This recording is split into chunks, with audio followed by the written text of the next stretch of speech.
us someone whose perspective is very unique and important for us, as he's been closely working in shaping the national priorities.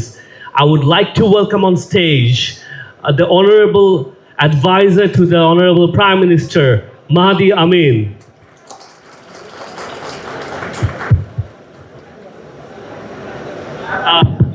I think Bhaiya will take this mic. It's all right. It's all right. There, have it.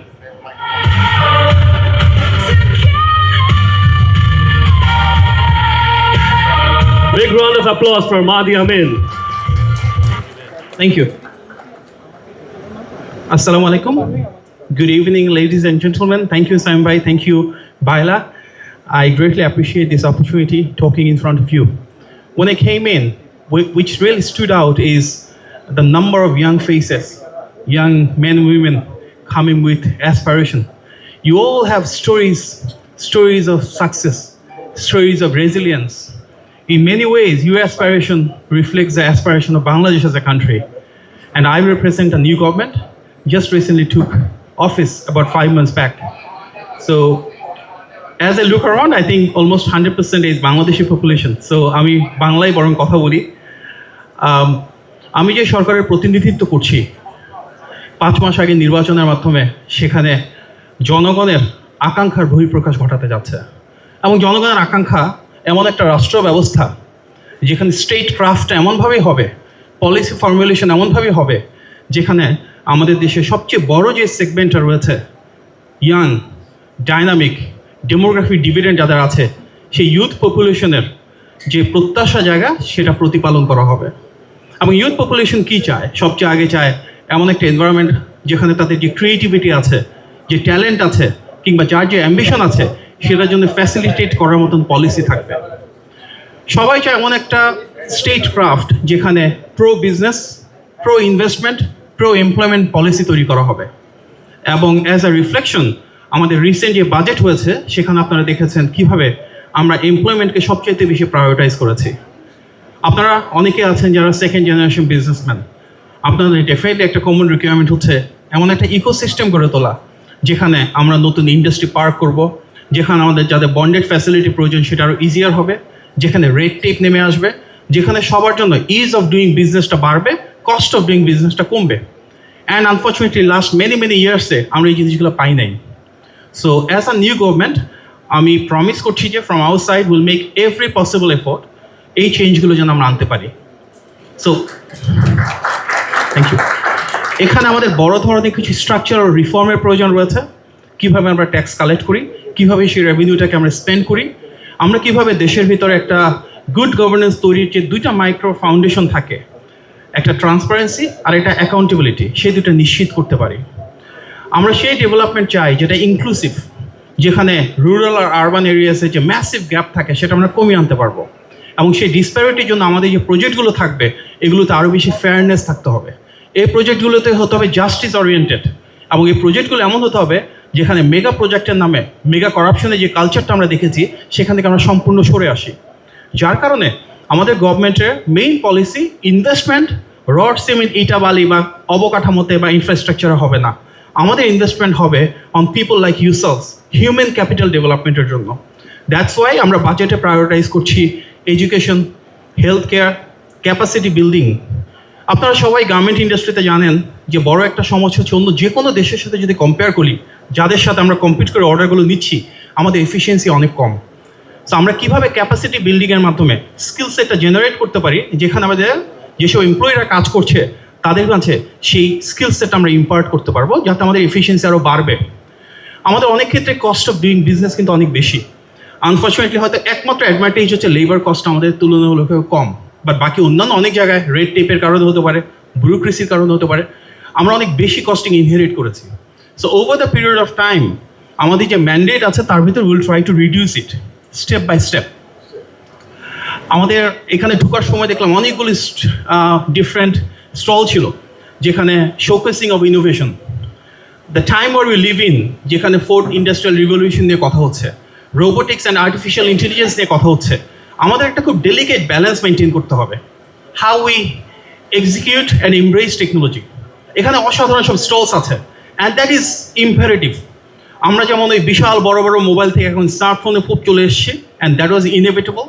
আমাদের যারা garment ফ্যাক্টরিগুলো ছিল একটা সময় ফ্যাক্সের মাধ্যমে কাজ করতো, তারপর email, এখন হোয়াটসঅ্যাপ, সামনে হয়তো আরও নতুন টেকনোলজি আসবে যেখানে উইদিন ফিউ সেকেন্ডস আমরা আমাদের ইনসাইটস অ্যান্ড ইনফরমেশন এক্সচেঞ্জ করবো।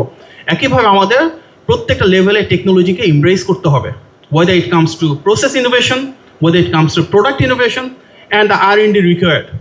আমাদের একটা অর্ডার কনফার্ম করার আগে থেকে যেই ব্যাক এন্ডের কাজগুলো করা থাকে, প্রজেক্ট লেভেলের যদি আমরা বলি, প্রোডাক্ট লেভেলে যদি বলি, যে গার্মেন্টের R&D করতে হয়, ডিজাইন অ্যান্ড ডেভেলপমেন্টের কাজ করতে হয়, সেখান থেকে শুরু করে একটা গুডস শিপমেন্টের পর লজিস্টিক্স অ্যান্ড ফাইনালি কমার্শিয়াল কাজ শেষে পেমেন্ট আসা পর্যন্ত প্রত্যেকটা ক্ষেত্রে টেকনোলজিক্যাল ইন্টিগ্রেশন একদম ইম্পারেটিভ। যেহেতু আমাদের একটা কস্ট অ্যাডভান্টেজ রয়েছে ইন টার্মস অফ ওয়ার্কফোর্স, আমাদের সেই ম্যানেজমেন্টটা প্রপারলি হতে হবে যেখানে we don't embrace technology in a way যেখানে আমাদের এই অ্যাডভান্টেজটা অফসেট হয়ে যায়। সো দ্যাট ডেলিকেট ব্যালেন্স, যেখানে আমরা আমাদের টেকনোলজিটাকে ইউজ করবো টু এনহ্যান্স এফিসিয়েন্সি, যেখানে আমাদের টেকনোলজি এমনভাবে আমরা নেব আমাদের আনএমপ্লয়মেন্ট জেনারেট না হয়। সো বেসিক্যালি আমরা যখন নতুন টেকনোলজি আনছি, আমাদের একদিকে যেমন মেইন গোল হচ্ছে এফিসিয়েন্সিটা বাড়ানো, বিশ্বের অন্যান্য দেশের সাথে কম্পিট করে যেন আমাদের প্রোডাক্টিভিটি সেই জায়গায় যায়। একই সাথে আমরা চাই টোটাল যে স্কেল এবং স্কোপটা বাড়বে, টোটাল যে গ্রোথ অ্যান্ড ডেভেলপমেন্টটা হবে সেখানে যেন আরও বেশি এমপ্লয়মেন্ট জেনারেট হয়। অ্যাজ আ গভর্নমেন্ট আমরা এক্ষেত্রে যে ধরনের পলিসি সাপোর্ট দেওয়া প্রয়োজন, উই আর অফারিং ইট। আপনারা নিশ্চয়ই জানেন বন্ডেড ওয়ার হাউসের ক্ষেত্রে যেটা আগে রিনিউয়ালের অনেক ধরনের কমপ্লিকেশনস ছিল, we are making it easier. যারা এক্সপোর্ট ওরিয়েন্টেড ইন্ডাস্ট্রিতে আসবেন, নো ম্যাটার হোয়াট ইন্ডাস্ট্রি, আমরা ওনাদের জন্য বন্ডেড ওয়ার হাউসের ব্যবস্থা করে দিচ্ছি। একই সাথে you have seen significant deregulation আসছে, ট্যারিফের সুযোগ সুবিধা আসছে। ফর ইনস্টেন্স অনেক সময় ইনসেন্টিভ পেতে একটা লম্বা সময় লাগতো, you have seen for the first time আমরা খুব কুইকলি ইনসেন্টিভগুলো রিলিজ করার চেষ্টা করছি। So it's a continuous process, but যার মূল উদ্দেশ্য যারা বোনাফাইড বিজনেসম্যান, যারা জেনুইনলি এমপ্লয়মেন্ট জেনারেট করছে এবং বাংলাদেশে ফরেন কারেন্সি আর্নার রয়েছে, ওনাদের জন্য আমরা প্রমোটিভ এবং ফ্যাসিলিটেটিভ পলিসিগুলোকে অ্যাডপ্ট করছি। সো ইনক্লুসিভ যে গ্রোথের কথা আমরা বলি, সেখানে আমাদের একটা বড় লক্ষ্য, যেসব ফ্যাক্টরি অলরেডি বন্ধ হয়ে গেছে, ডিফারেন্ট ইন্ডাস্ট্রিতে হতে পারে, আরএমজি হতে পারে, টেক্সটাইলস হতে পারে, কিংবা আমাদের যেটা বড় ধরনের ঐতিহ্য জুট ইন্ডাস্ট্রি হতে পারে, প্রত্যেকটা ক্লোজড ইন্ডাস্ট্রি আমরা খুলতে চেষ্টা করছি এবং খুলে যারা বোনাফাইড বিজনেসম্যান ওনাদেরকে পলিসি সাপোর্ট দেওয়ার চেষ্টা করছি। অ্যাজ আ গভর্নমেন্ট আমরা পলিসিগুলো নিতে পারি, but the development, the growth, that has to be private sector led. So আমরা অনেক বেশি পাবলিক প্রাইভেট পার্টনারশিপে ফোকাস করতে চাই, যেখানে প্রয়োজন আমরা প্রাইভেটাইজেশনের দিকে যেতে চাই, এবং আমাদের একটা বড় প্রায়োরিটি ফরেন ডাইরেক্ট ইনভেস্টমেন্ট আনা। সো আপনারা যত বেশি জয়েন্ট ভেঞ্চার প্রজেক্ট করবেন, ইউ অলরেডি সি যে আমরা প্রফিট রিপেট্রিয়েশন অনেক ইজি করে দিয়েছি আগের তুলনায়। এবং অ্যাজ ই মুভ অ্যাহেড আমাদের মূল উদ্দেশ্য যেন ইকোনমিক গ্রোথটা বাড়ে, এবং তিনটা ইউনিক অ্যাডভান্টেজ আমাদের রয়েছে এই মুহূর্তে। একটা হচ্ছে আমাদের বড় ধরনের demographic dividend, large number of young people just like ourselves. Second একটা অ্যাডভান্টেজ হচ্ছে আমাদের বড় ডোমেস্টিক মার্কেট রয়েছে, এত বড় ডোমেস্টিক মার্কেট যেখানে ইন ইটসেলফ অনেক ইন্ডাস্ট্রি, অনেক ফ্যাক্টরি এসে তাদের প্রোডাক্ট সেল করার জন্য ম্যাসিভ কনজিউমার মার্কেট পাচ্ছে। এবং থার্ড হচ্ছে for the first time in many years আমরা একটা ডেমোক্রেটিক গভর্নমেন্ট পাচ্ছি, যেখানে পলিসি কন্টিনিউটি থাকবে, যেখানে ন্যাশনাল স্টেবিলিটি থাকবে। সো ইউজিং থ্রি অ্যাডভান্টেজেস, আরও যে জায়গাগুলোতে আমাদেরকে কনসেন্ট্রেট করতে হবে খুব ইম্পর্টেন্ট, এনার্জিটাকে আমরা কীভাবে সিকিউর করতে পারি। অনেক ফ্যাক্টরিতে আছে যেখানে ইলেকট্রিসিটি অ্যান্ড গ্যাসের সমস্যা রয়েছে, উই আর ওয়ার্কিং টুয়ার্ডস ইট। সেখানে আমরা ফরেন ইনভেস্টমেন্ট আছে এনার্জি সিকিউরিটিকে প্রায়োরিটাইজ করে, এবং উইদিন আ প্র্যাকটিক্যাল টাইমলাইন আমরা গ্যাস এবং ইলেকট্রিসিটির প্রবলেম সলভ করার জন্য প্রায়োরিটাইজ করছি। আমাদের পোর্টগুলো আমরা খুব ইনএফিশিয়েন্টভাবে ইনহেরিট করেছি, যেখানে অনেক দেশের সাথে তুলনা করলে আমাদের গুডস রিলিজ করতে, ওয়েদার ইটস ইম্পোর্ট অথবা এক্সপোর্টে হ্যান্ড ওভারের ক্ষেত্রে কস্টিং এবং টাইমিং অনেক বেশি লাগে। We are working towards that. So overall আমরা এমন একটা ইকোসিস্টেম তৈরি করতে চাই যেখানে আপনাদের যে এন্টারপ্রেনিউরাল স্পিরিট রয়েছে, আপনাদের যে অ্যাম্বিশন রয়েছে, সেটাকে গভর্নমেন্ট হোল্ড করে অ্যান্ড প্রমোট করে।